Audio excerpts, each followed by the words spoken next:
quero meditar nesta noite sobre um tema muito atual, que está na moda hoje, que é o ateísmo.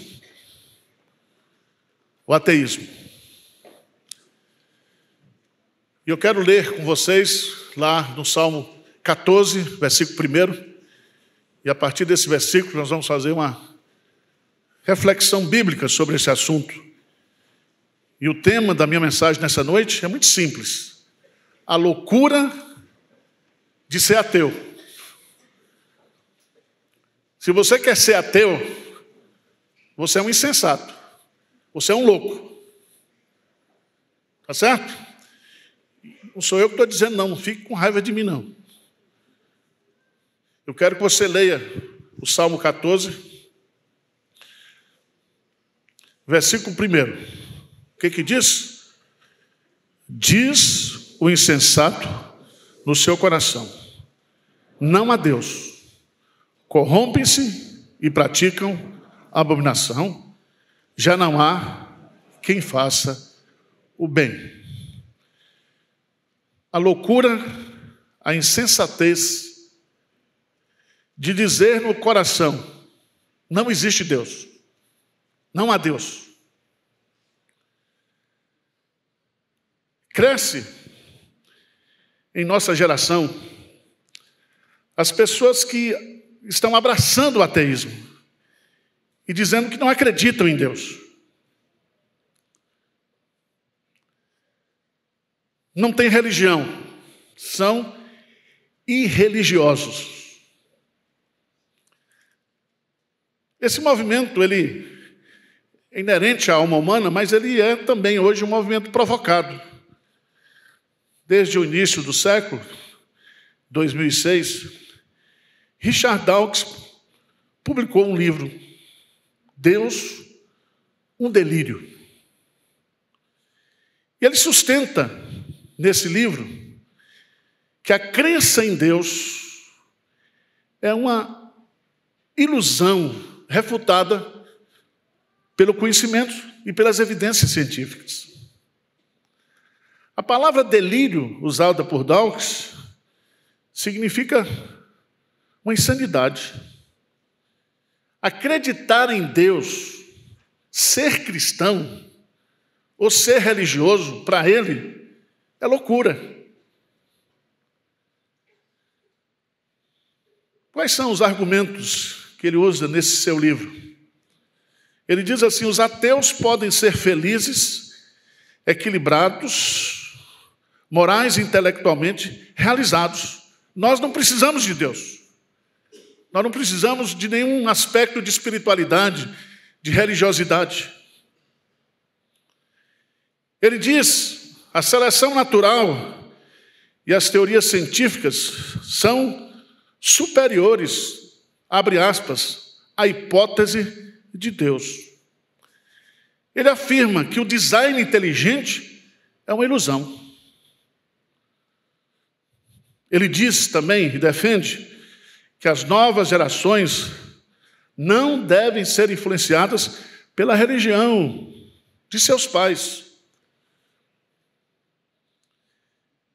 Ele diz no seu livro que os ateus devem se orgulhar, não desculpar-se, porque o ateísmo é evidência de uma mente saudável e independente. Aí ele me ofendeu.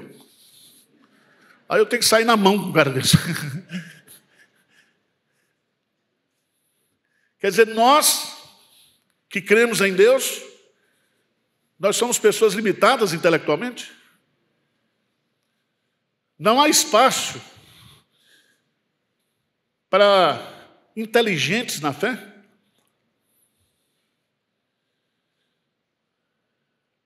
Eu fui fazer uma pesquisa sobre por que os ateus não acreditam em Deus e por que está crescendo esse nome. Primeiro, por causa da mudança da nossa cultura. Destruíram os valores absolutos, universais. Nós vivemos um relativismo moral, ético. Nós temos um pluralismo religioso. Nós temos um individualismo onde a relação com Deus, a religiosidade, é subjetiva, é pessoal. O que é verdade para mim, não é verdade para você.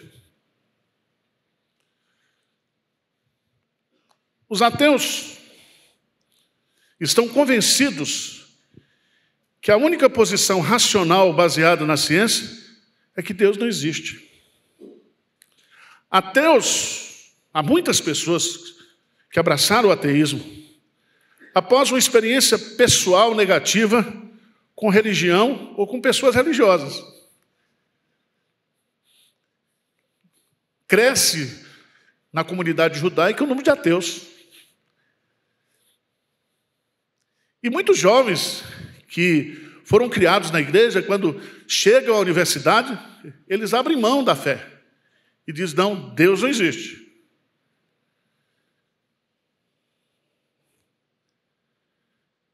Ateus, eles veem as religiões, ou a existência de múltiplas religiões, como prova de que nenhuma religião é certa. A religião é uma coisa inventada pelos homens.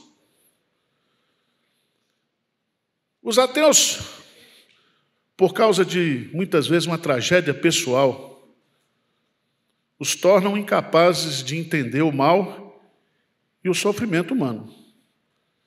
Às vezes por causa de uma tragédia familiar, às vezes por causa de uma tragédia do ponto de vista da sua vida pessoal, a pessoa diz, eu não acredito mais em Deus. Eu não creio mais em Deus.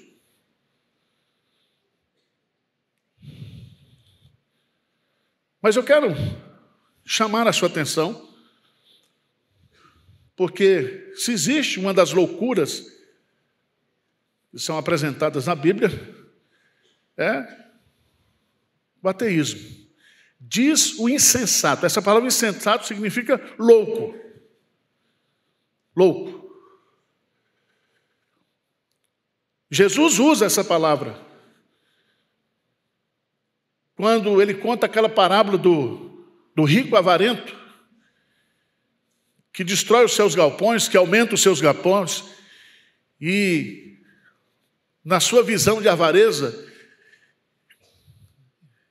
ele diz para si mesmo, come, regala-te, deleita-te.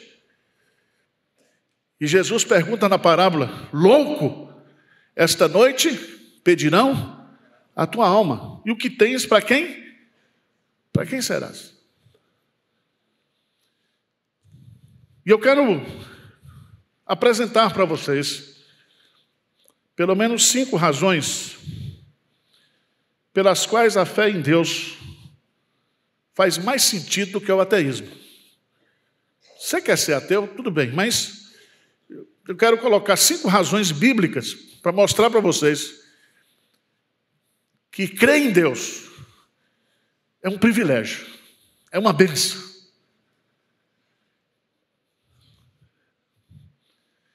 Em primeiro lugar, eu queria destacar para você que Deus existe.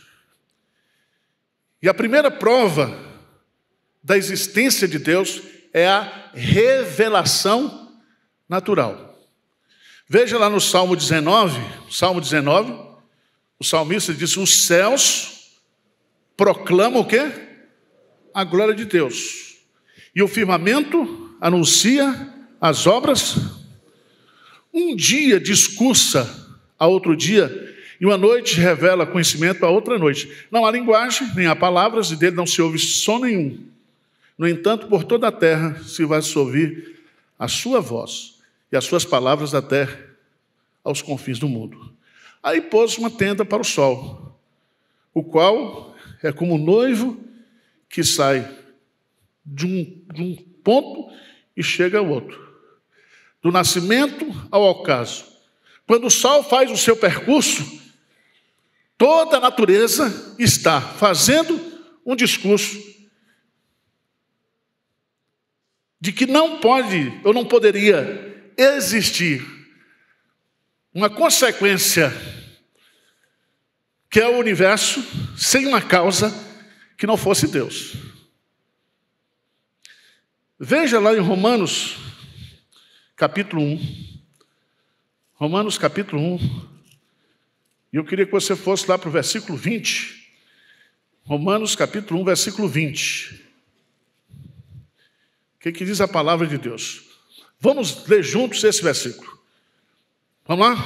O que diz aí? Invisíveis de Deus, assim o seu eterno poder, como também a sua própria divindade, claramente se reconhece, sendo percebidos por meio das coisas que foram criadas. Tais homens são, por isso, indesculpáveis. Então, Deus revela a sua existência através da revelação natural. Só olhar para a criação, você descobre que existe um Deus criador. Segundo lugar, nós, seres humanos, nós fomos criados à imagem e à semelhança de Deus. Nós somos seres pessoais.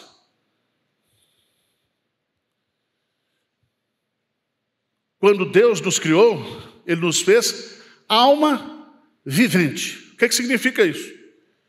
Significa que eu não tenho só o sopro da vida, eu tenho uma alma. Por isso que todos nós temos um princípio de criação, mas depois de criados, nós somos eternos. Ou seja, a nossa alma, o nosso espírito sobreviverá à morte. Nós continuaremos existindo para sempre. Nós viveremos eternamente.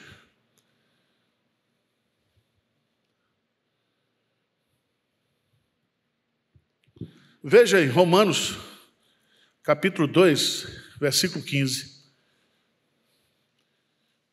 Que Deus, ao nos criar, Ele nos fez a sua imagem. E Ele esculpiu dentro de nós a lei do certo e do errado. Você não vê um cachorro em crise. Já viu um pardal ansioso? Por quê? Veja o que diz o texto aí. Romanos, capítulo 2, versículo 15. Vamos ler juntos? Estes mostram a norma da lei, testemunhando-lhes também e os seus pensamentos mutuamente, acusando-se ou... Preste atenção, não existe nenhum grupo étnico no mundo. Qualquer cultura que você for, existe a lei do certo e do errado. Por quê? Porque Deus esculpiu isso na nossa alma. Todos nós temos essa consciência. A consciência é Deus falando dentro da gente aquilo que é certo e aquilo que é errado. Por isso que a Bíblia fala que a consciência pode ser cauterizada, a consciência pode ser boa ou má. Então nós temos que servir a Deus com a consciência purificada, com a boa consciência. Mas eu e você, que refletimos a imagem e a semelhança de Deus, temos dentro de nós essa lei esculpida na nossa alma. Fomos criados, irmãos, com um padrão de moralidade. Terceira razão. Deus se revela na natureza, Deus se revela na nossa consciência. Mas veja lá, Lucas 18, versículo 18. Lucas 18, versículo 18. O que a palavra de Deus diz?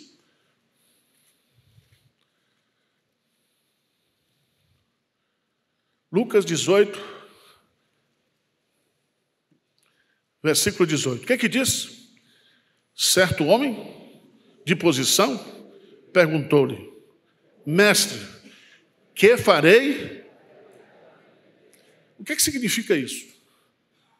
Significa que eu e você, nós estamos em busca de significância. Todos nós precisamos refletir sobre de onde nós viemos, o que nós estamos fazendo daqui e para onde nós iremos. Preste atenção, Salomão diz que Deus colocou a eternidade no coração do homem.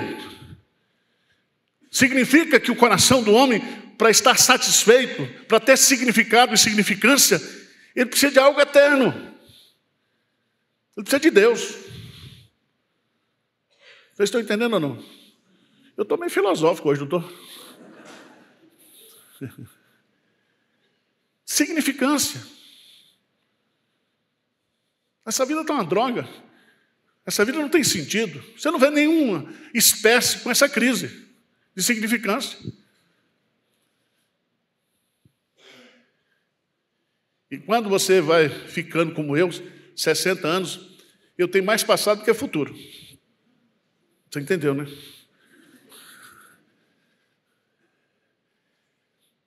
E o que é que eu vou fazer para Deus nesse período? O que é que eu vou fazer na minha vida? Irmãos, é muito sério. Nós temos fome, necessidade. Esse jovem tinha dinheiro, tinha posição, tinha saúde, tinha tudo, tinha status. Mas havia um vazio no coração dele, o vazio de Deus, o vazio que só Deus pode preencher. Quarta razão pelas quais a fé em Deus faz mais sentido do que o ateísmo. A revelação pessoal de Deus em Jesus Cristo. Porque Deus se revela na natureza, mas Ele revela a sua existência. Deus se revela nas Escrituras, revelação escrita. Nós temos os pensamentos de Deus, as ideias de Deus, os conceitos de Deus, os mandamentos de Deus, as promessas de Deus. Mas quando você entende, compreende que Deus se fez homem e veio habitar entre nós. Veja o que diz lá, Gálatas, capítulo 4, versos 4 e 5, por favor. Gálatas, capítulo 4, 4 e 5. Olha que coisa linda. Vamos ler juntos? Vindo, porém, a plenitude do tempo, Deus enviou o seu Filho, nascido de mulher, nascido sob a lei, para resgatar os que estavam sobre a lei, a fim de que recebêssemos de filhos. Deus enviou o seu Filho para buscar e salvar o que se havia perdido. Porque lá no Salmo 14, você vai ler, diz o insensato no seu coração, não há Deus. Por que ele diz isso? Porque a natureza humana está corrompida. Já não há quem faça o quê? O bem. Do céu olha o Senhor para os filhos dos homens, para ver se há quem entenda, se há quem busque a Deus. Todos se extraviaram e juntamente se corromperam. Não há quem faça o bem, não há nenhum sequer. Então eu tenho uma natureza pecaminosa. Eu sou pecador. Eu estou perdido. Eu estou debaixo da condenação de Deus. E só há um jeito de mudar a minha vida, de mudar a minha condição, de receber uma transformação sobrenatural, uma mudança de natureza, uma regeneração, um novo nascimento, é através da obra de Cristo. Ele veio para nos dar vida e vida em abundância. Então, a única maneira de romper com o ateísmo,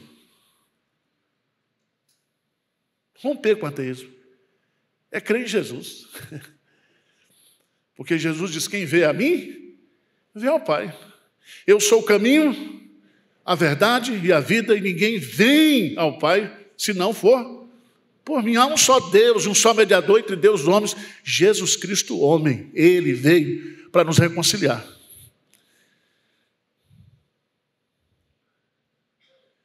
É a revelação pessoal de Deus. É o Emanuel, é o Deus conosco. É o Deus que desceu para que nós pudéssemos subir. Ele veio habitar conosco para que nós possamos habitar com Ele eternamente. Ele veio para mudar a nossa condição.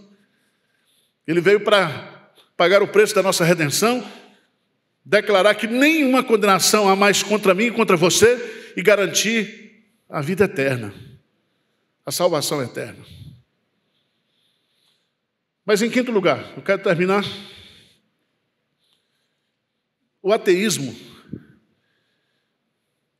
ele pode e tem sérias consequências nesta vida e na vida futura. Por isso que o salmista diz o insensato no seu coração: não há Deus. Veja que é de coração. E veja que a primeira consequência que eu queria colocar para vocês está lá em Romanos, capítulo 1. Romanos, capítulo 1. Porque a nossa pecaminosidade, ou o nosso pecado, ele provoca a ira justa de Deus.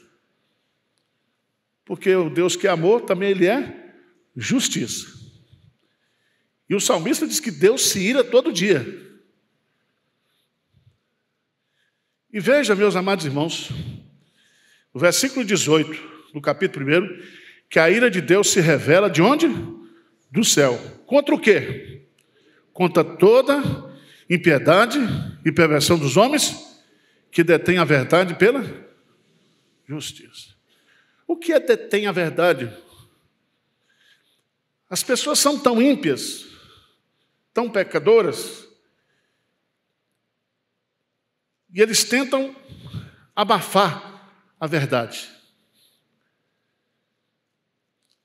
Eles tentam negar a verdade. E diz o texto que eles detêm a verdade pela injustiça.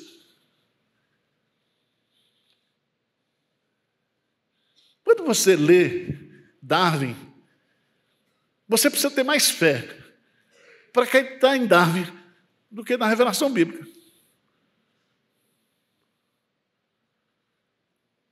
Tá certo? Se eu vim do macaco, deve ser do mico-leão dourado, porque eu sou bonito. Eu sou um mico-leão dourado desenvolvido. Não dá. Não dá, não existe. Isso é uma hipótese horrível, sem graça, sem sentido. Mas veja, presta atenção, irmãos. No versículo 22, inculcando-se por sábios, tornaram-se loucos. Nós somos sábios, nós somos sábios, nós somos sábios, nós somos sábios. Ficou doido. É isso aí que a Bíblia está dizendo. De tanto repetir. Certo? Quem vive no mundo da academia é assim. Quando eu fiz meu doutorado, alguns anos atrás, pense num lugar de disputa, de vaidade. Eu ficava horrorizado. Primeiro porque eu não entendia nada também. Eu fui fazer doutorado em linguística.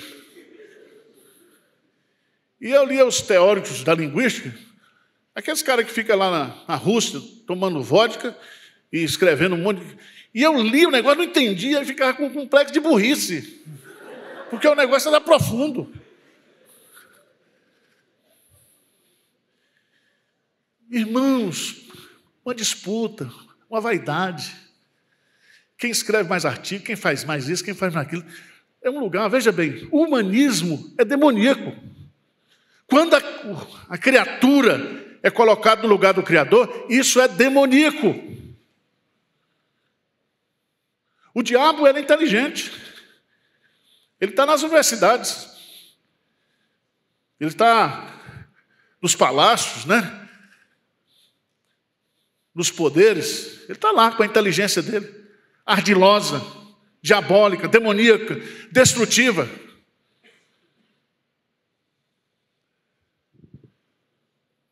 E o pior, que eles mudaram a glória de Deus, incorruptível e semelhança da imagem de homem. Veja no versículo 24, Romanos 1, 24, dê para mim aí. Por isso, Deus entregou a imundícia.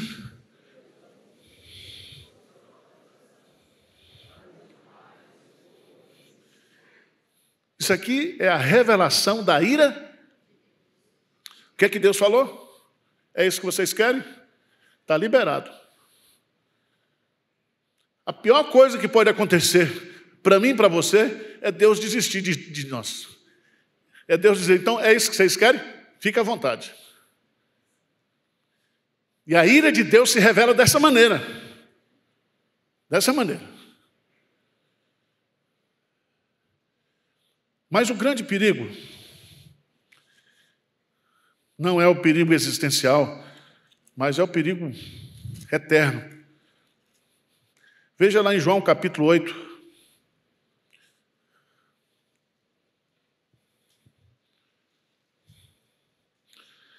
Diz assim no versículo 24.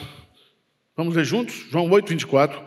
Por isso eu vos disse que morrereis nos vossos, porque se não credes que eu sou, morrereis nos vossos pecados. Uma coisa é morrer no Senhor, em Cristo. Você vai para o céu. Mas se você morrer em seus pecados, você vai para a condenação eterna. Você vai para o inferno.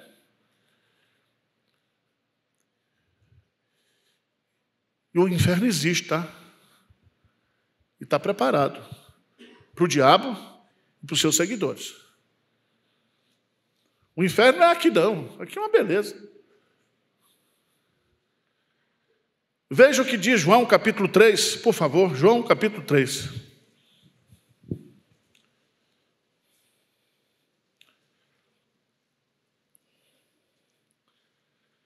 A partir do versículo 17. Porque Deus enviou o seu Filho ao mundo, não para que julgasse o mundo, mas para que o mundo fosse salvo por ele.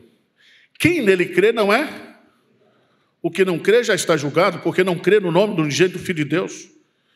Qual é o julgamento? O julgamento é este, que a luz veio ao mundo e os homens amaram mais as trevas do que a luz, porque as suas obras eram más. Agora leia o versículo 36 comigo, por favor. João 3, 36. O que diz? Por isso, quem crê no Filho tem a vida eterna.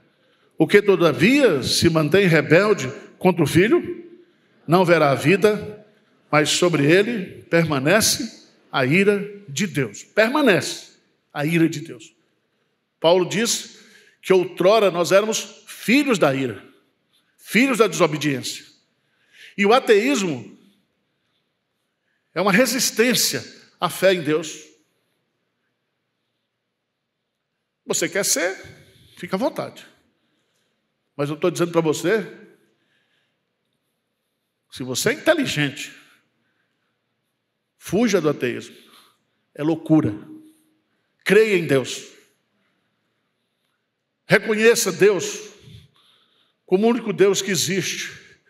Reconheça o plano salvador de Deus para a nossa vida. Ele amou o mundo de tal maneira que deu o seu Filho unigênito para que todo aquele que nele crê não pereça, mas tenha a vida eterna. Se você não crê em Jesus, não recebê-lo como Salvador da sua vida, você está perdido. E não é praga de pastor. É a Bíblia que diz isso. Tá certo? Então, pessoas inteligentes acreditam em Deus. A fé não é um salto da escuro. John Stott diz, crer é também pensar. O fato você acreditar em Deus, isso não anula a sua inteligência. Aliás, pega aqueles que ganharam o prêmio Nobel. Você vai descobrir que a maioria eram judeus que acreditavam na existência de Deus. O poeta Dostoiévski diz: se Deus não existe, tudo é permitido. Se Deus não existe, está lá nos Irmãos Karamazov. Se Deus não existe, fica à vontade, está liberado.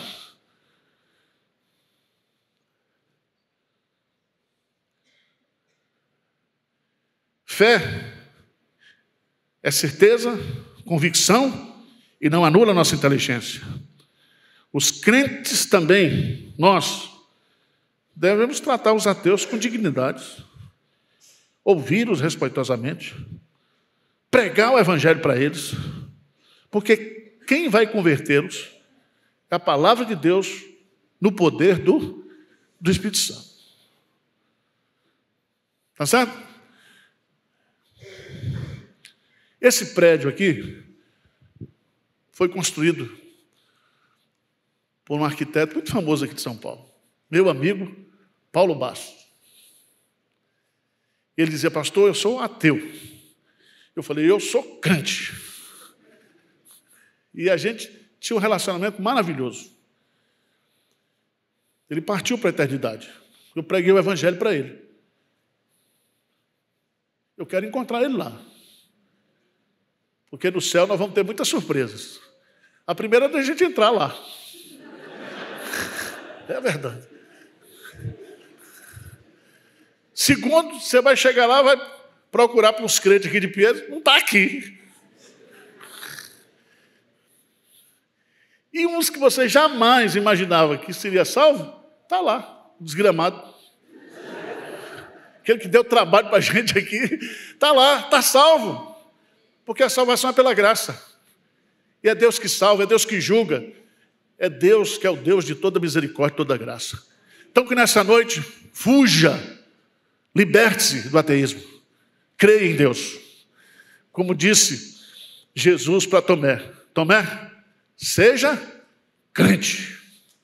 Seja crente. Bem-aventurados os que não viram e creram.